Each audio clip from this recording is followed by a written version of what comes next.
ಇವತ್ತಿನ ಸಂದೇಶದ ವಿಷಯ ಹೊಸ ಕಾರ್ಯವನ್ನು ಮಾಡುವ ದೇವರು ಎಂಬುದಾಗಿ. ನಾನು ಎಲ್ಲಿಗೆ ಹೋಗುವುದು ಎಂಬುದು ಮಾರ್ಗ ಕಾಣ್ತಾ ಇಲ್ಲ, ಹೇಗೆ ಹೋಗುವುದು ಕಾಣ್ತಾ ಇಲ್ಲ ಎಂಬುದಾಗಿ ಕನ್ಫ್ಯೂಷನ್ನಿಂದ ಗೊಂದಲದಲ್ಲಿರುವವರೇ, ದೇವರು ಹೇಳ್ತಾರೆ, ನಾನು ನಿಮ್ಮ ಜೀವಿತದಲ್ಲಿ ಒಂದು ಹೊಸ ಕಾರ್ಯವನ್ನು ಮಾಡ್ತೇನೆ. ದೇವರು ಕೊಟ್ಟಿರುವ ಆ ಆಶೀರ್ವಾದ ದೇವರ ಉದ್ದೇಶದಂತೆಯೇ ಉಪಯೋಗಿಸಲ್ಪಡಬೇಕು. ಸೊ ನಮಗೆ ಹೊಸ ಮನಸ್ಸು, ಹೊಸ ಜ್ಞಾನ ಬೇಕು. ನಮಗೆ ಸತ್ತ ಲಾಜರ 4 ದಿವಸದ ನಂತರ ಬದುಕಿ ಹೊರಗೆ ಬಂದ. ಯೇಸು ಸ್ವಾಮಿ ಸರ್ವಶಕ್ತನಾದ ದೇವರಾಗಿದ್ದಾರೆ.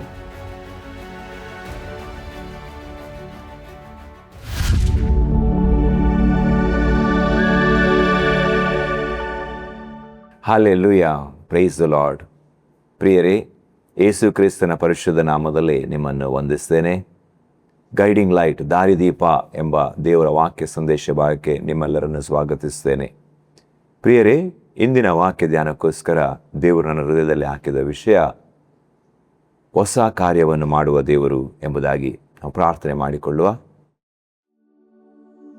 ಪ್ರೀತಿಯ ಪರಲೋಕದಲ್ಲಿರುವ ತಂದೆಯಾದ ದೇವರೇ, ಯೇಸು ಕ್ರಿಸ್ತನ ಪರಿಶುದ್ಧ ನಾಮದಲ್ಲಿ ನಿಮ್ಮ ಸನ್ನಿಧಿಗೆ ಬಂದಿದ್ದೇವೆ. ತಂದೆ, ಒಳ್ಳೆಯ ಸಮಯ, ಒಳ್ಳೆಯ ಅವಕಾಶಕ್ಕಾಗಿ ಸ್ತೋತ್ರ.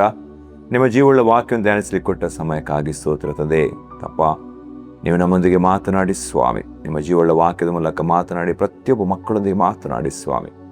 ಅಪ್ಪ, ಅವರ ಹೃದಯವನ್ನು ಸ್ಪರ್ಶಿಸಿ ಮಾತಾದ ಕಾರ್ಯ ಮಾಡಿ ಸ್ವಾಮಿ.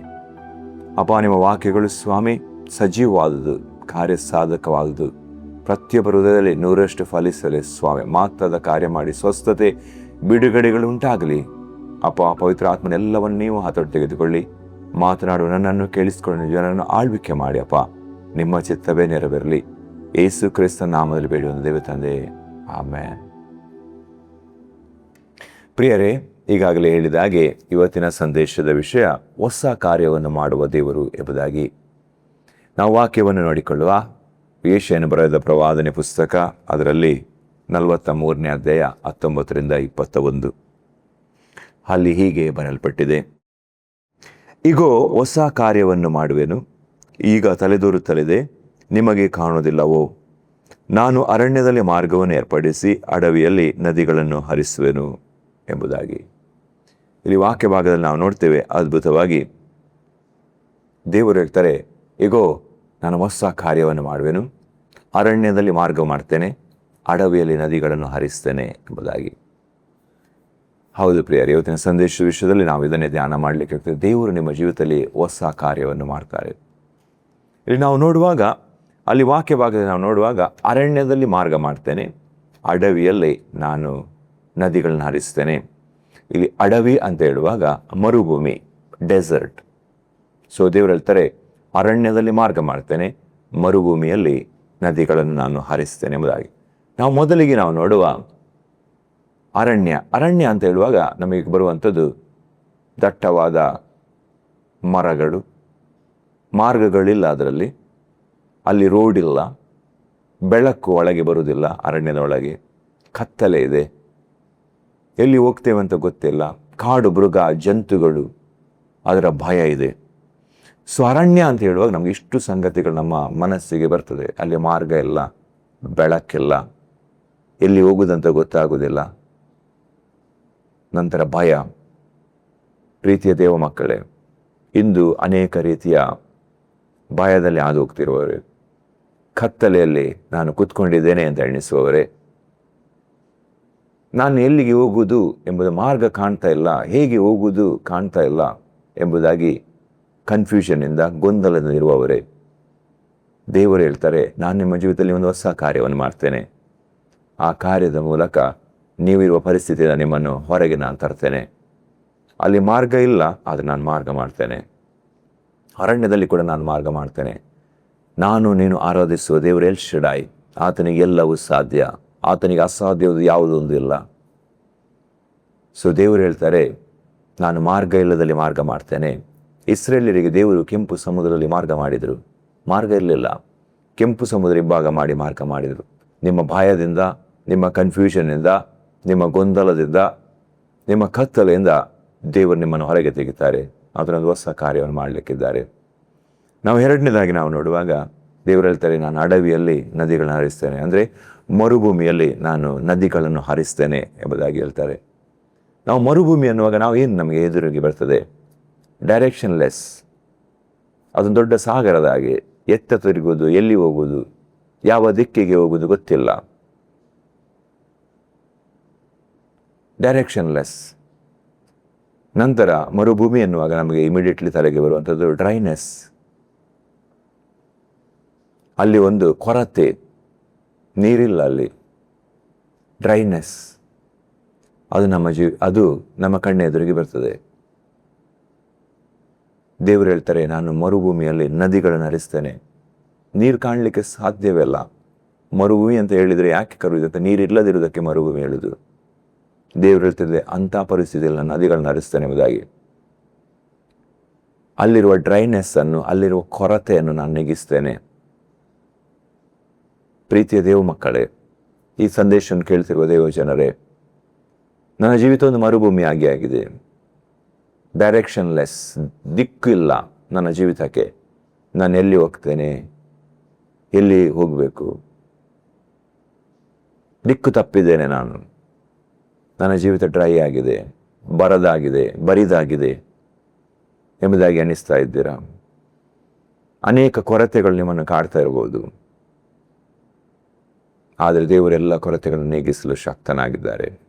ನಾನು ಮರುಭೂಮಿಯಲ್ಲಿ ನದಿಗಳನ್ನು ಹರಿಸ್ತೇನೆ. ನದಿ ಅಲ್ಲ, ನದಿಗಳನ್ನು ಹರಿಸ್ತೇನೆ. ದೇವರು ನಿಮ್ಮ ಕೊರತೆಯನ್ನು ನೀಗಿಸಲಿಕ್ಕೋಸ್ಕರ ಮಹತ್ವದ ಕಾರ್ಯಗಳನ್ನು ಮಾಡ್ತಾರೆ. ಅನೇಕರಿಗೆ ಅನೇಕ ಕೊರತೆಗಳಿದೆ. ಕೆಲವರಿಗೆ ಹಣದ ಕೊರತೆ ಇರ್ಬೋದು, ಕೆಲವರಿಗೆ ಪ್ರೀತಿಯ ಕೊರತೆ ಇರ್ಬೋದು, ಕೆಲವರಿಗೆ ಸಮಾಧಾನದ ಕೊರತೆ ಇರ್ಬೋದು, ಕೆಲವರಿಗೆ ಅಭಿಷೇಕದ ಕೊರತೆ ಇರ್ಬೋದು. ದೇವರು ಹೇಳ್ತಾರೆ, ನಾನು ಅದನ್ನೆಲ್ಲ ಮೀಟ್ ಮಾಡಲಿಕ್ಕೆ, ಅದನ್ನೆಲ್ಲ ತುಂಬಿಸ್ಲಿಕ್ಕೋಸ್ಕರ ನಾನು ನದಿಗಳನ್ನು ಹರಿಸ್ತೇನೆ. ನಾನು ಪ್ರೀತಿಯ ನದಿಯನ್ನು ಹರಿಸ್ತೇನೆ, ನಾನು ಸಮೃದ್ಧಿಯ ನದಿಯನ್ನು ಹರಿಸ್ತೇನೆ, ನಾನು ಸಮಾಧಾನದ ನದಿಯನ್ನು ಹರಿಸ್ತೇನೆ, ನಾನು ಅಭಿಷೇಕದ ನದಿಯನ್ನು ಹರಿಸ್ತೇನೆ. ನಾನು ನಿಮ್ಮ ಜೀವಿತವನ್ನು ಹಸನು ಮಾಡ್ತೇನೆ. ಹಲ್ಲೆಲೂಯಾ. ದೇವರು ಅದ್ಭುತವಾದ ಕಾರ್ಯವನ್ನು ಮಾಡ್ತಾರೆ ಪ್ರಿಯರೇ. ದೇವರು ತನ್ನ ಕಾರ್ಯವನ್ನು, ತನ್ನ ಹೊಸ ಕಾರ್ಯವನ್ನು ನಾವು ಎಣಿಸುವ ರೀತಿಯಲ್ಲಿ ಮಾಡುವುದಿಲ್ಲ. ದೇವರು ಆಲೋಚಿಸುವ ರೀತಿಯಲ್ಲಿ ಮಾಡ್ತಾರೆ. ಇದು ಹೊಸ ಕಾರ್ಯ ಪ್ರಿಯರೇ. ಹಿಂದೆಂದು ನೋಡದಿರುವ ಕಾರ್ಯ, ಹಿಂದೆಂದು ಆಗದಿರುವ ಕಾರ್ಯ, ಹಿಂದೆಂದು ಕೇಳದಿರುವ ಕಾರ್ಯ. God will surprise you. ದೇವರು ನಿಮ್ಮನ್ನು ಆಶ್ಚರ್ಯಚಕಿತರನ್ನಾಗಿ ಮಾಡಿಬಿಡ್ತಾರೆ. Because it's a new thing. ಒಂದು ಹೊಸ ಕಾರ್ಯ. ನೀವು ಎದುರು ನೋಡ್ತಾ ಇರುವ ನಿಮ್ಮ ಎಕ್ಸ್ಪೀರಿಯನ್ಸ್ನ ಪ್ರಕಾರ, ನೀವು ಊಹಿಸುವ ರೀತಿಯಲ್ಲಿ ಅದು ಇರುವುದಿಲ್ಲ. ದೇವರು ಹೇಳ್ತಾರೆ, ನನ್ನ ಆಲೋಚನೆಗಳು ನಿಮ್ಮ ಆಲೋಚನೆಗಳಂತಲ್ಲ. ಏಷ್ಯನ ಪ್ರವಾದನೆ ಪುಸ್ತಕ 55ನೇ ಅಧ್ಯಾಯ 8 ಮತ್ತು 9ನೇ ವಚನ ಹೇಳ್ತದೆ, ನನ್ನ ಮಾರ್ಗಗಳು ನಿಮ್ಮ ಮಾರ್ಗಗಳಂತಲ್ಲ. ನನ್ನ ಆಲೋಚನೆ ನಿಮ್ಮ ಆಲೋಚನೆಗಳಿಗಿಂತ ಭೂಮಿಯ ಮೇಲೆ ಆಕಾಶ ಎಷ್ಟು ಉನ್ನತವಾಗಿದೆಯೋ ಅಷ್ಟು ಉನ್ನತವಾಗಿದೆ ಎಂಬುದಾಗಿ. ಇಸ್ರೇಲರಿಗೆ ಅಡವಿಯಲ್ಲಿ ಹಸಿವೆ ಆಯಿತು, ಅವರಿಗೆ ಊಟ ಸಿಗಲಿಲ್ಲ. ಅವರು ಊಟವನ್ನು ಎದುರು ನೋಡ್ತಾ ಇದ್ರು. ಅವ್ರು ಆಗ ಹೇಳಿದರು, ಐಗುಪ್ತ ದೇಶದಲ್ಲಿ ನಾವು ಹೀರೆಕಾಯಿ ಸೌತೆಕಾಯಿ ತಿಂತಾ ಇದ್ವಿ ಎಂಬುದಾಗಿ. ಅವರು ಆ ರೀತಿಯಲ್ಲಿ ಭೂಮಿಯಲ್ಲಿ ಸಿಗುವ ಆಹಾರವನ್ನು ಎದುರು, ಅದು ಅವರ ಎಕ್ಸ್ಪೀರಿಯನ್ಸ್ ಆಗಿತ್ತು. ಅದನ್ನು ಅವರು ತಿಂತಾ ಬದುಕ್ತಾ ಇದ್ರು. ಸೊ ಅದು ಅಡವಿಯಲ್ಲಿ ಸಿಗದೇ ಇರುವಾಗ, ಅವರು ಆಗ್ತಾ ಅರಣ್ಯದಲ್ಲಿ ಅದು ಸಿಗದೇ ಇರುವಾಗ ಅವರು ಎಣಿಸಿದ್ರು, ನಮಗೆ ಆಹಾರ ಸಿಗುವುದೇ ಇಲ್ಲ ಎಂಬುದಾಗಿ ಎಣಿಸಿದರು. ಆದರೆ ದೇವರು ಅವರು ಹಿಂದೆಂದು ನೋಡದಿರುವ ಮನ್ನವನ್ನು ಪರಲೋಕದಿಂದ ಸುರಿಸಿ, ದೇವದೂತರ ಆಹಾರವನ್ನು ಸುರಿಸಿ ಅವರಿಗೆ ಆಹಾರ ಕೊಟ್ಟರು.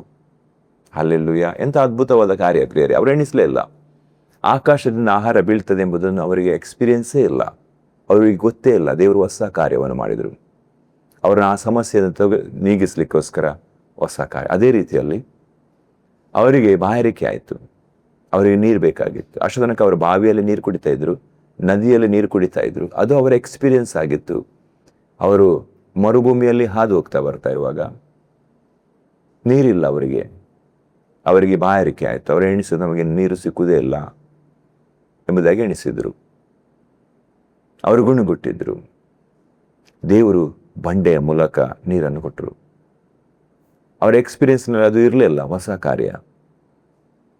ಬಂಡೆ ಒಡೆದು ದೇವರು ನೀರು ಕೊಟ್ಟರು ಬಂಡೆ ಒಳಗಿಂದ. ಹಲ್ಲೆಲೂಯಾ. ಹೊಸ ಕಾರ್ಯ ಮಾಡುವ ದೇವರು. ನೀವು ಹೋಗ್ತಿರೋ ಪರಿಸ್ಥಿತಿ ಎಷ್ಟೇ ಕಠಿಣವಾಗಿರಲಿ ಪ್ರಿಯರೇ, ಅದರಿಂದ ಹೊರಗೆ ತೆಗಿಲಿಕ್ಕೋಸ್ಕರ ದೇವರು ಹೊಸ ಕಾರ್ಯವನ್ನು ಮಾಡ್ತಾರೆ. ಇದೊಂದು ಪ್ರವಾದನಾತ್ಮಕ ಸಂದೇಶ ನಿಮ್ಮ ಮೇಲೆ. ದೇವರು ಹೊಸ ಕಾರ್ಯ ಮಾಡ್ತಾರೆ. ದೇವರು ನಿಮ್ಮ ಜೀವಿತದಲ್ಲಿ ಹೊಸ ಕಾರ್ಯವನ್ನು ಮಾಡುವುದಕ್ಕಿಂತ ಮೊದಲು, ಹೊಸ ಆಶೀರ್ವಾದವನ್ನು ಕೊಡುವುದಕ್ಕಿಂತ ಮೊದಲು ದೇವರು ಹೊಸ ಮನಸ್ಸನ್ನು ಕೊಡ್ತಾರೆ, ಹೊಸ ಹೃದಯವನ್ನು ಕೊಡ್ತಾರೆ.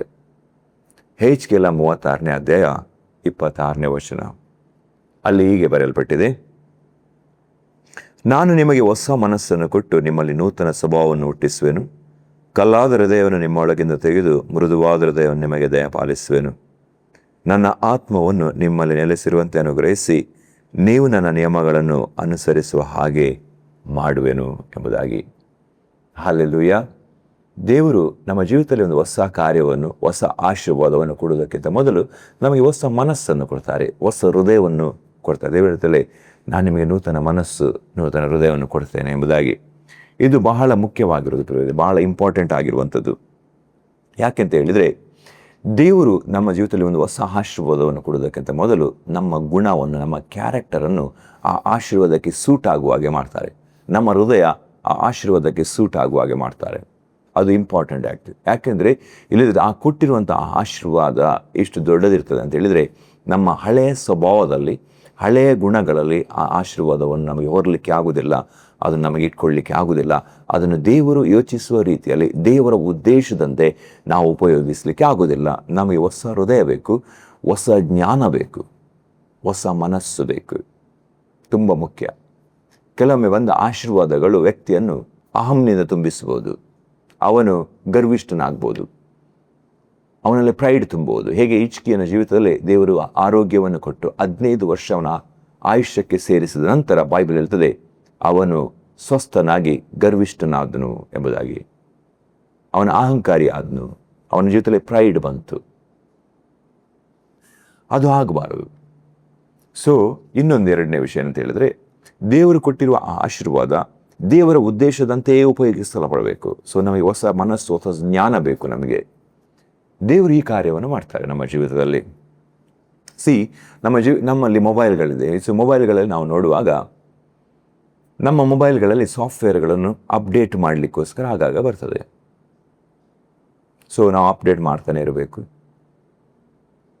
ಅಥವಾ ನಮಗೆ ಕೆಲವೊಮ್ಮೆ ಅಪ್ಗ್ರೇಡ್ ಮಾಡಬೇಕಾಗ್ತದೆ, ಅಂದರೆ ಹೊಸ ಮೊಬೈಲೇ ಬೇಕಾಗ್ತದೆ. ಯಾಕೆಂದರೆ ಹೊಸ ಹೊಸ ಆ್ಯಪ್ಗಳು, ಹೊಸ ಹೊಸ ಅಪ್ಲಿಕೇಶನ್ಸ್ಗಳು, ಹೊಸ ಹೊಸ ಸಲಕರಣೆಗಳು ಬರ್ತಾ ಇದೆ. ಅದು ನಮ್ಮ ಹಳೆಯ ಸಾಫ್ಟ್ವೇರ್ನಲ್ಲಿ ಅದು ವರ್ಕ್ ಆಗೋದಿಲ್ಲ, ಅದು ಕಾರ್ಯ ಮಾಡೋದಿಲ್ಲ. ಸೊ ನಾವು ಆ ಹೊಸ ಆ್ಯಪ್ಗಳನ್ನು ನಮ್ಮ ಹಳೆಯ ಸಾಫ್ಟ್ವೇರ್ನಲ್ಲಿ ವರ್ಕ್ ಮಾಡಲಿಕ್ಕೆ ನೋಡಿದರೆ ಅದು ಕಾರ್ಯ ಮಾಡೋದಿಲ್ಲ, ಅಥವಾ ಮೊಬೈಲ್ ಸಂಪೂರ್ಣವಾಗಿ ನಿಂತು ಹೋಗ್ಬೋದು ನಾವು ಅಪ್ಗ್ರೇಡ್ ಮಾಡದೇ ಇದ್ದರೆ, ಅಪ್ಡೇಟ್ ಮಾಡದೇ ಇದ್ದರೆ ಸಾಫ್ಟ್ವೇರನ್ನು. ಅದೇ ರೀತಿಯಲ್ಲಿ ನಮ್ಮ ಜೀವಿತದ ದೇವರು ಹೊಸ ಕಾರ್ಯಗಳನ್ನು, ಹೊಸ ಆಶೀರ್ವಾದವನ್ನು ಕೊಡ್ತಾ ಹೋಗುವಾಗ ನಾವು ಕೂಡ ಅಪ್ಗ್ರೇಡ್ ಆಗಬೇಕು, ನಾವು ಕೂಡ ಅಪ್ಡೇಟ್ ಆಗಬೇಕು. ನಾವು ಮೊದಲನೇ ಹಾಗೆ ಇರೋದಲ್ಲ, ಹಳೆಯ ಸ್ವಭಾವವನ್ನು ಇಟ್ಕೊಂಡಿರೋದಲ್ಲ, ನಾವು ಇನ್ನೂ ಉತ್ತಮವಾಗಬೇಕು, ಇನ್ನೂ ಶ್ರೇಷ್ಠವಾಗಬೇಕು. ಪ್ರಕಟಣೆ ಪುಸ್ತಕದ ದೇವರು ವಾಕ್ಯ ಹೇಳ್ತದೆ, ನೀತಿವಂತನು ಇನ್ನೂ ನೀತಿವಂತನಾಗಲಿ, ಪವಿತ್ರನು ಇನ್ನೂ ತನ್ನನ್ನು ಪವಿತ್ರ ಮಾಡಿಕೊಳ್ಳಲಿ ಎಂಬುದಾಗಿ. ಸೊ ನಾವು ಸದಾಕಾಲ every day we should be renewed. ನಾವು ಅಪ್ಡೇಟ್ ಆಗ್ತಾ ಇರಬೇಕು, ಅಪ್ಗ್ರೇಡ್ ಆಗ್ತಾ ಇರಬೇಕು, ನಾವು ನೂತನವಾಗಬೇಕು. ನಿನ್ನೆ ಇದ್ದಾಗ ಇವತ್ತಿರುವುದಲ್ಲ. We should be better than yesterday. ನಿನ್ನೆ ಮಾಡಿದ ತಪ್ಪುಗಳನ್ನು ಇವತ್ತು ಕೂಡ ಮಾಡೋದಲ್ಲ. We should be better than yesterday. ನಾವು ಹಿಂದಿನ ದಿವಸಕ್ಕಿಂತ, ಕಳೆದ ದಿವಸಕ್ಕಿಂತ ಇನ್ನೂ ಉತ್ತಮವಾಗಬೇಕು, ಇನ್ನೂ ಶ್ರೇಷ್ಠವಾಗಿ, ಇನ್ನೂ ಹತ್ತಿರವಾಗಬೇಕು. ಸೊ ದೇವರು ನಮಗೆ ಹೊಸ ಮನಸ್ಸನ್ನು ಕೊಡ್ತಾರೆ. ಯೇಸು ಸ್ವಾಮಿಯನ್ನು ಇನ್ನೂ ಹೆಚ್ಚಾಗಿ ಪ್ರೀತಿಸುವ, ಯೇಸು ಸ್ವಾಮಿಯನ್ನು ಇನ್ನೂ ಹೆಚ್ಚಾಗಿ ಬಯಸುವ, ದೇವರ ವಾಕ್ಯವನ್ನು ಧ್ಯಾನಿಸುವ, ಪ್ರಾರ್ಥಿಸುವ, ಇತರರನ್ನು ಪ್ರೀತಿಸುವ, ಇತರರನ್ನು ಕ್ಷಮಿಸುವ ತಾಳ್ಮೆಯ ಹೊಸ ಮನಸ್ಸು, ಹೊಸ ಹೃದಯವನ್ನು ಕೊಡ್ತಾರೆ ದೇವರು. ವಿಧೇಯತೆಯ ಹೃದಯವನ್ನು ಕೊಡ್ತಾರೆ, ಉದಾರತೆಯ ಹೃದಯವನ್ನು ಕೊಡ್ತಾರೆ. God will give a new heart. ದೇವರು ನಮಗೆ ಒಂದು ಹೊಸ ಮನಸ್ಸು, ಹೊಸ ಹೃದಯವನ್ನು ಕೊಡ್ತಾರೆ. ನಮ್ಮನ್ನು ಆ ರೀತಿಯಲ್ಲಿ ಸಿದ್ಧ ಮಾಡ್ತಾರೆ. ದೇವರು ಯೋಸೇಫನ ಜೀವಿತದಲ್ಲಿ ಆಶೀರ್ವಾದವನ್ನು ಕೊಡುವುದಕ್ಕಿಂತ ಮೊದಲು ಅವನನ್ನು ಸಿದ್ಧ ಮಾಡಿದರು, ಅವನ ಹೃದಯವನ್ನು ಸಿದ್ಧ ಮಾಡಿದರು. 13 ವರ್ಷ ಸಿದ್ಧ ಮಾಡಿದರು. ದಾವೀದನನ್ನು ಕುರಿಮೇಯಿಸುವ ಹುಡುಗನನ್ನು ರಾಜನನ್ನಾಗಿ ಮಾಡುವುದಕ್ಕಿಂತ ಮೊದಲು 15-16 ವರ್ಷ ಅವನನ್ನು ಸಿದ್ಧ ಮಾಡಿದರು. ದೇವರು ಹೃದಯವನ್ನು ಸಿದ್ಧ ಮಾಡ್ತಾರೆ. ಯಾವ ಆಶೀರ್ವಾದವನ್ನು ಕೊಡಲಿಕ್ಕೆ ಹೋಗ್ತಾ ಇದ್ದಾರೋ ಅದಕ್ಕೋಸ್ಕರ ನಮ್ಮ ಹೃದಯವನ್ನು ಪ್ರಿಪೇರ್ ಮಾಡ್ತಾರೆ. ನಾವೀಗ ಸತ್ಯವೇದದಲ್ಲಿ ನಾವು ನೋಡುವ ದೇವರು ಮಾಡಿದ ಹೊಸ ಕಾರ್ಯಗಳು, ನಾವು ಈಗಾಗಲೇ 2 ವಿಷಯಗಳನ್ನು ನಿಮ್ಮೊಂದಿಗೆ ಮಾತನಾಡಿ ಆಯಿತು. ದೇವರು ಪರಲೋಕದಿಂದ ಮನ್ನಾ ಸುರಿಸಿದ ಹೊಸ ಕಾರ್ಯ, ಬಂಡೆಯಿಂದ ನೀರು ಕೊಟ್ಟರು ಹೊಸ ಕಾರ್ಯ. ನಾವು ಇಲ್ಲಿ 3 ವಿಷಯಗಳನ್ನು ಧ್ಯಾನ ಮಾಡಲಿಕ್ಕೆ ಹೋಗ್ತಾ ಇದ್ದೇವೆ. ಹೊಸ ಕಾರ್ಯವನ್ನು ಮಾಡುವ ದೇವರು, ಅದ್ಭುತ ಮಾತಾದ ಕಾರ್ಯ, ಶ್ರೇಷ್ಠವಾದ ಕಾರ್ಯಗಳನ್ನು ಮಾಡುವ ದೇವರು, ಅವರ ಭಕ್ತರ ಜೀವಿತದಲ್ಲಿ ಹೇಗೆ ಹೊಸ ಕಾರ್ಯವನ್ನು ಮಾಡಿದರು ಎಂಬುದಾಗಿ. ಅದೇ ದೇವರು ನನ್ನ ನಿನ್ನ ದೇವರಾಗಿದ್ದಾರೆ. ಯೋಸೇಫನ ದೇವರು ನನ್ನ ನಿನ್ನ ದೇವರು, ದಾವೀದನ ದೇವರು ನನ್ನ ನಿನ್ನ ದೇವರು. ನಾವು 3 ಸಂಗತಿಗಳನ್ನು ಧ್ಯಾನ ಮಾಡುವ. Every miracle was new. ಪ್ರತಿಯೊಂದು ಅದ್ಭುತಗಳು ಅದು ಹೊಸದೇ, ರಿಪೀಟ್ ಮಾಡಲಿಲ್ಲ. ಆದರೆ ನಾವು 3 ಕಾರ್ಯಗಳಲ್ಲಿ ಧ್ಯಾನ ಮಾಡಲಿಕ್ಕೆ ಹೋಗುವ. ದೇವರು ಮಾಡಿದ ಹೊಸ ಕಾರ್ಯಗಳಲ್ಲಿ ನಾವು ನೋಡುವ 1ನೇದಾಗಿ ಸಾರಳ ಬಗ್ಗೆ. ಸಾರಳು 90 ವರ್ಷದ ಮುದುಕಿ ಗರ್ಭ ಧರಿಸಿ ಮಗುವನ್ನು ಹೆತ್ತಲು. ಹೊಸ ಕಾರ್ಯ. ಅಷ್ಟ ತನಕ ಯಾರೂ ಕೇಳಲಿಲ್ಲ, ಯಾರೂ ನೋಡಲಿಲ್ಲ, ಯಾರ ಮನಸ್ಸಿನ ಆಲೋಚನೆಯಲ್ಲಿ ಬರಲಿಲ್ಲ. 90 ವರ್ಷದ ಮುದುಕಿ ಗರ್ಭ ಧರಿಸಿ ಮಕ್ಕಳನ್ನು ಹೆರ್ತಾಳೆ ಎಂಬುದಾಗಿ. It's A new thing. ಒಂದು ಹೊಸ ಕಾರ್ಯ. ಹೊಸ ಕಾರ್ಯ ಇಲ್ಲಿ.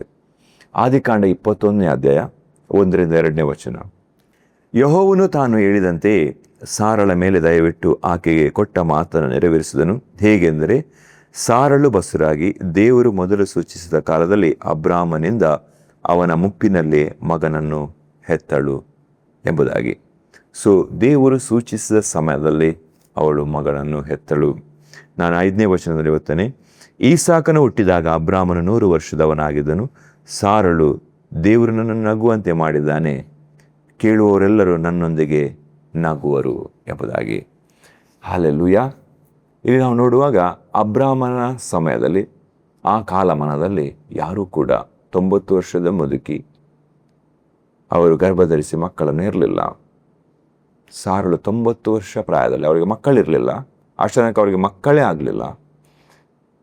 ಅಂಥ ಪರಿಸ್ಥಿತಿಯಲ್ಲಿ 90 ವರ್ಷ ಪ್ರಾಯದಲ್ಲಿ ಸಾರಳು ಗರ್ಭಧರಿಸಿ ಮಗುವನ್ನು ಹೆತ್ತಲು. ದೇವರು ಹೇಳಿದಂತೆ, ದೇವರು ಸೂಚಿಸಿದ ಸಮಯದಲ್ಲೇ ಅವಳು ಮಗನ ಹೆತ್ತಳು. ಹಲ್ಲೆಲೂಯಾ. ಇಲ್ಲಿ ನಾವು ನೋಡುವಾಗ ಸಾರಳು ಹೇಳ್ತಾರೆ, ದೇವರನ್ನು ನಗು ಹಾಗೆ ಮಾಡಿದ್ದಾರೆ ಎಂಬುದಾಗಿ. ಪ್ರೀತಿಯ ದೇವ ಮಕ್ಕಳೇ, ದೇವರು ನಿಮ್ಮ ಜೀವಿತದಲ್ಲಿ ಮಾಡುವಂತಹ ಹೊಸ ಕಾರ್ಯ ನೀವು ನಗು ಹಾಗೆ ಮಾಡ್ತದೆ, ನಿಮ್ಮನ್ನು ಆಶ್ಚರ್ಯಚಕಿತವನ್ನಾಗಿ ಮಾಡ್ತದೆ. ನೀವು ಅದನ್ನು ಇತರರಿಗೆ ಹಂಚಿಕೊಳ್ಳುವಾಗ ಅವರು ಕೂಡ ನಗ್ತಾರೆ ನಿಮ್ಮೊಂದಿಗೆ, ಅವರು ಕೂಡ ಆಶ್ಚರ್ಯಚಕಿತರಾಗ್ತಾರೆ. ಅವಳು ಹೇಳ್ತಾರೆ, ನನ್ನನ್ನು ನೋಡಿದವರು ನಗ್ತಾರೆ ಎಂಬುದಾಗಿ. ಹಲ್ಲೆಲೂಯಾ. ಆಶ್ಚರ್ಯ ಶ್ರೇಷ್ಠವಾಗಿರ್ತದೆ, ಅದ್ಭುತವಾಗಿರ್ತದೆ ಪ್ರಿಯರೇ. ನಾವು 2ನೇದಾಗಿ ನಾವು ನೋಡುವ, ಯೇಸು ಸ್ವಾಮಿ ಸತ್ತ ಲಾಜರನ್ನು ಎಬ್ಬಿಸಿದರು. ಲಾಜರ ಸತ್ತು ಹೋಗಿ 4 ದಿವಸ ಆಗಿತ್ತು. ಅವನನ್ನು ಸಮಾಧಿ ಮಾಡಿದ್ರು. ಆಲ್ರೆಡಿ ಅವನನ್ನು ಸಮಾಧಿ ಮಾಡಿ ಕೂಡ ಆಗಿತ್ತು. ಇಲ್ಲಿ ನಾವು ನೋಡುವಾಗ ಯೇಸು ಸ್ವಾಮಿ ಸಮಾಧಿಯ ಬಳಿಗೆ ಬರ್ತಾರೆ. ಸಮಾಧಿಯ ಬಳಿಗೆ ಬಂದು ಹೇಳ್ತಾರೆ, ಆ ಕಲ್ಲುಗಳನ್ನು ಸರಿಸಿರಿ, ಸಮಾಧಿಗೆ ಇಟ್ಟಿರುವ ಕಲ್ಲುಗಳನ್ನು ಸರಿಸಿರಿ ಎಂದು ಹೇಳಿದಾಗ, ಮಾರ್ತಳು ಲಾಜರನ ಅಕ್ಕ ಹೇಳ್ತಾಳೆ, ಈಗ ನಾತ ಬರ್ತದೆ, 4 ದಿವಸ ಆಯಿತು ಸತ್ತು ಎಂಬುದಾಗಿ ಹೇಳ್ತಾರೆ. ಹಾಗೆ ಯೇಸು ಸ್ವಾಮಿ ಹೇಳ್ತಾರೆ, ನೀನು ನಂಬಿದರೆ ದೇವರ ಮಹಿಮೆಯನ್ನು ಕಾಣ್ತೀಯ ಎಂಬುದಾಗಿ. ಪ್ರೀತಿಯ ದೇವ ಮಕ್ಕಳೇ, ನೀವು ನಂಬಿದರೆ ದೇವರ ಮಹಿಮೆಯನ್ನು ಕಾಣ್ತೀರಾ. ದೇವರು ಹೊಸ ಕಾರ್ಯವನ್ನು ಮಾಡ್ತಾರೆ. ಲಾಜರ ಸತ್ತೋಗಿ 4 ದಿವಸ ಆಯಿತು. ಅಷ್ಟ ತನಕ ಯಾರೂ ಕೂಡ ಸಮಾಧಿಯಿಂದ ಹೊರಗೆ ಬರಲಿಲ್ಲ. ಸಮಾಧಿಯಲ್ಲಿ 4 ದಿವಸ ಇಟ್ಟ ನಂತರ ಜೀವಂತನಾಗಿ ಹೊರಗೆ ಬರಲಿಲ್ಲ. ಆದರೆ ಒಂದು ಹೊಸ ಕಾರ್ಯ ಆಯಿತು ಆ ದಿವಸ. ನಾವು ಯೋಹಾನ ಬರೆದ ಸುವಾರ್ತೆ 11ನೇ ಅಧ್ಯಾಯ ನೋಡುವ. ಯೇಸು ಆ ಕಲ್ಲನ್ನು ತೆಗೆದು ಹಾಕಿರಿ ಅನ್ನಲು ತೀರಿ ಹೋದವನ ಅಕ್ಕನಾದ ಮಾರ್ತಳು, ಸ್ವಾಮಿ, ಅವನು ಸತ್ತು 4 ದಿವಸವಾಯಿತು, ಈಗ ನಾತ ಹುಟ್ಟಿದೆ ಅಂದಳು. ಯೇಸು ಆಕೆಗೆ, ನೀನು ನಂಬಿದರೆ ದೇವರ ಮಹಿಮೆಯನ್ನು ಕಾಣುವಿ ಎಂದು ನಾನು ನಿನಗೆ ಹೇಳಲ್ಲವೇ ಎಂದು ಉತ್ತರ ಕೊಟ್ಟನು. ಆಗ ಕಲ್ಲನ್ನು ತೆಗೆದು ಹಾಕಿದರು. ಮತ್ತು ಯೇಸು ಕಣ್ಣೆತ್ತಿ ಮೇಲಕ್ಕೆ ನೋಡಿ, ತಂದೆಯೇ, ನೀನು ನನ್ನ ಪ್ರಾರ್ಥನೆಯನ್ನು ಕೇಳಿದ್ದಕ್ಕೆ ನಿನ್ನನ್ನು ಕೊಂಡಾಡುತ್ತೇನೆ. ನೀನು ಯಾವಾಗಲೂ ನನ್ನ ಪ್ರಾರ್ಥನೆಯನ್ನು ಕೇಳುವವನಾಗಿದ್ದೆ ಎಂದು ನನಗೆ ಗೊತ್ತೇ ಇದೆ. ಆದರೂ ನೀನೇ ನನ್ನನ್ನು ಕಳಿಸಿಕೊಟ್ಟೆ ಎಂದು ಸುತ್ತಲೂ ನಿಂತಿರುವ ಜನರು ನಂಬುವಂತೆ ಅವರಿಗೋಸ್ಕರ ಈ ಮಾತುಗಳನ್ನು ಆಡಿದೆನೆಂದು ಹೇಳಿದನು. ಅದನ್ನು ಹೇಳಿದ ಮೇಲೆ ದೊಡ್ಡ ಶಬ್ದದಿಂದ, ಲಾಜರನೇ ಹೊರಗೆ ಬಾ ಎಂದು ಕೂಗಿದನು. ಸತ್ತಿದ್ದವನು ಹೊರಗೆ ಬಂದನು. ಅವನ ಕೈ ಕಾಲುಗಳು ಬಟ್ಟೆಗಳಿಂದ ಕಟ್ಟಿದ್ದವು, ಅವನ ಮುಖವು ಕೈಪಾಡುವುದು ಸುತ್ತಿತ್ತು. ಯೇಸು ಅವರಿಗೆ, ಅವನನ್ನು ಬಿಚ್ಚಿರಿ, ಹೋಗಲಿ ಎಂದು ಹೇಳಿದರು. ಹಲ್ಲೆಲೂಯಾ. ಶ್ರೇಷ್ಠವಾದುದು, ಅದ್ಭುತವಾದುದು. ಸತ್ತ ಲಾಜರ 4 ದಿವಸದ ನಂತರ ಬದುಕಿ ಹೊರಗೆ ಬಂದ. ಯೇಸು ಸ್ವಾಮಿ ಸರ್ವಶಕ್ತನಾದ ದೇವರಾಗಿದ್ದಾರೆ. ಆತನ ಮಾತುಗಳನ್ನು ಮಾಡುವ ದೇವರು, ಆತನಿಗೆ ಅಸಾಧ್ಯವಾದ ಯಾವುದೊಂದಿಲ್ಲ. ಪ್ರಿಯರೇ, ಇಂದು ಈ ಸಂದೇಶವನ್ನು ಕೇಳ್ತಿರುವ ದೇವ ಜನರೇ, ನೀವು ಅನೇಕ ಸಂಗತಿಗಳನ್ನು ಹಾದು ಹೋಗ್ತಾ ಇರಬಹುದು, ಅನೇಕ ಪರಿಸ್ಥಿತಿಗಳನ್ನು ನೀವು ಹಾದು ಹೋಗಿ ಇನ್ನೂ ಇದು ಆಗುವುದಿಲ್ಲ, ಇದಕ್ಕೆ ಕಾಲ ಮಿಂಚಿ ಮೀರಿ ಹೋಗಿದೆ, ಇದು ಸಾಧ್ಯವಿಲ್ಲ, ಅಸಾಧ್ಯ ಎಂಬುದಾಗಿ ನೀವು ಅದನ್ನು ಸಮಾಧಿ ಮಾಡಿರ್ಬೋದು. ನೀವು ಅದಕ್ಕೆ ದೊಡ್ಡ ಕಲ್ಲನ್ನು ಸರಿಸಿ ಇಟ್ಟಿರ್ಬೋದು, ಅದನ್ನು ದಫನ್ ಮಾಡಿ ಇಟ್ಟಿರ್ಬೋದು. ಆದರೆ ಯೇಸು ಸ್ವಾಮಿ ಇವತ್ತು ಹೇಳ್ತಿದ್ದಾರೆ, ಕಲ್ಲುಗಳನ್ನು ಸರಿಸಿರಿ ಎಂಬುದಾಗಿ. ನನಗೆ ಅಸಾಧ್ಯವಾದ ಯಾವುದಾದ್ರೂ ಉಂಟೋ? ದೇವರು ತನ್ನ ಪುನರುತ್ಥಾನ ಶಕ್ತಿ, ಯೇಸು ತನ್ನ ಪುನರುತ್ಥಾನ ಶಕ್ತಿಯನ್ನು ಕಳಿಸಿ ಆ ನಿಮ್ಮ ಸತ್ತಂಥ ಪ್ರಾರ್ಥನಾ ಮನವಿಯನ್ನು ಪುನಃ ತಿರುಗಿಸಿ ಎಬ್ಬಿಸಲಿಕ್ಕಿದ್ದಾರೆ. ಹಲ್ಲೆಲೂಯಾ. ಪುನರ್ಜೀವ ಮಾಡಲಿಕ್ಕಿದ್ದಾರೆ, ಹೊಸ ಕಾರ್ಯವನ್ನು ಮಾಡಲಿಕ್ಕಿದ್ದಾರೆ, ಹೊಸ ಆರಂಭವನ್ನು ಕೊಡಲಿಕ್ಕಿದ್ದಾರೆ. ಹಲ್ಲೆಲೂಯಾ. ದೇವರು ಹೊಸ ಕಾರ್ಯವನ್ನು ಮಾಡ್ತಾರೆ. ಪ್ರಿಯರೇ, ನೀವು ಅಸಾಧ್ಯ ಅಂತ ಹೇಳಿ ನೀವು ಅದೇ ಕಲ್ಲು ಸರಿಸಿರ್ಬೋದು, ಆದರೆ ಯೇಸು ಸ್ವಾಮಿ ಮಾತಾದ ಕಾರ್ಯ ಮಾಡ್ತಾರೆ, ಶ್ರೇಷ್ಠವಾದ ಕಾರ್ಯ ಮಾಡ್ತದೆ. ಮನುಷ್ಯರಿಗೆ ಅಸಾಧ್ಯ, ಆದರೆ ದೇವರಿಗೆ ಎಲ್ಲವೂ ಸಾಧ್ಯ, ಎಲ್ಲವೂ ಸಾಧ್ಯ. ನಾವು ಮೂರನೇದಾಗಿ ನಾವು ನೋಡುವ ಮರಿಯಳು, ಕನ್ಯೆಯಾಗಿದ್ದ ಮರಿಯಳು, ಅವಳು ಗರ್ಭಧರಿಸಿ ಮಗುವನ್ನು ಹೆತ್ತಲು. ಹೊಸ ಕಾರ್ಯ, ನ್ಯೂ ಥಿಂಗ್. ದೇವರು ಹೊಸ ಕಾರ್ಯವನ್ನು ಮಾಡಿದರು. ಇಷ್ಟು ತನಕ ಯಾರೂ ಕೂಡ ಕನ್ಯೆ ಬಸುರಾಗಿ ಮಗುವನ್ನು ಹೆರಲಿಲ್ಲ. ಆದರೆ ಮರಿಯಳು, ಅವಳ ಮೇಲೆ ಪವಿತ್ರ ಆತ್ಮ ಬಂದಿದ್ದಾಗಾಗಿ ಪವಿತ್ರ ಶಿಶುಗೆ ಅವಳು ಗರ್ಭಧರಿಸಿದ್ಲು, ಅವಳು ಯೇಸು ಸ್ವಾಮಿಯನ್ನು ಹೆತ್ತಲು. God can do anything, everything is possible. ದೇವರಿಗೆ ಎಲ್ಲವೂ ಸಾಧ್ಯ. ಲೂಕನ ಬರೆದ ಸುವಾರ್ತೆ 1ನೇ ಅಧ್ಯಾಯ 34-35.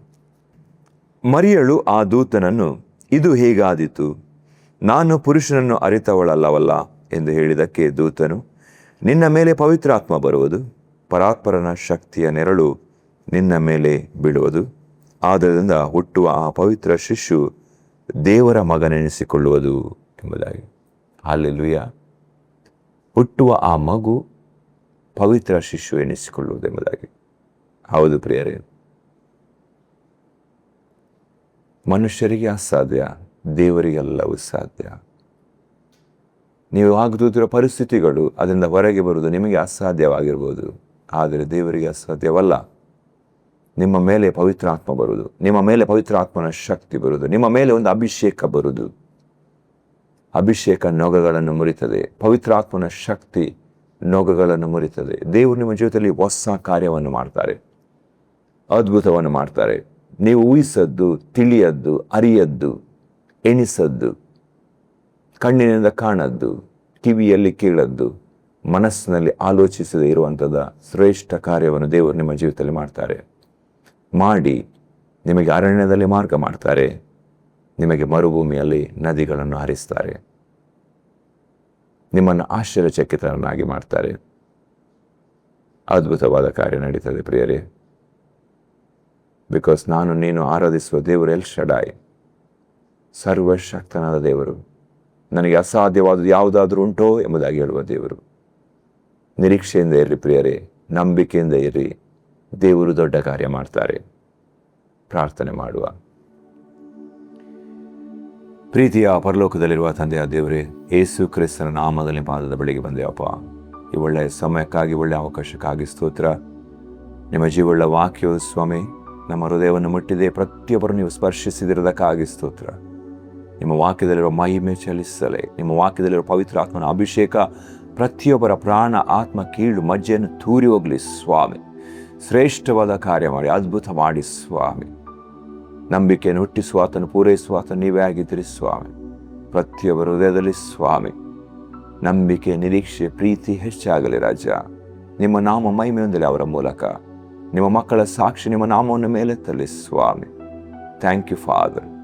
ನೀವು ಅದ್ಭುತ ಮಾಡಿದಕ್ಕಾಗಿ ಸ್ತೋತ್ರ. ನಿಮ್ಮ ಪವಿತ್ರ ಆತ್ಮನ ಅಭಿಷೇಕವನ್ನು ಸುರಿಯ ಮಾಡಿ ಅಪಾ ಸ್ವಾಮಿ. ಪ್ರತಿಯೊಬ್ಬರನ್ನು ಸಂದೇಶ ಕೇಳ್ತಾರೆ, ಪ್ರತಿಯೊಬ್ಬ ಮಕ್ಕಳನ್ನು ಮುಟ್ಟಿ ಸ್ವಾಮಿ.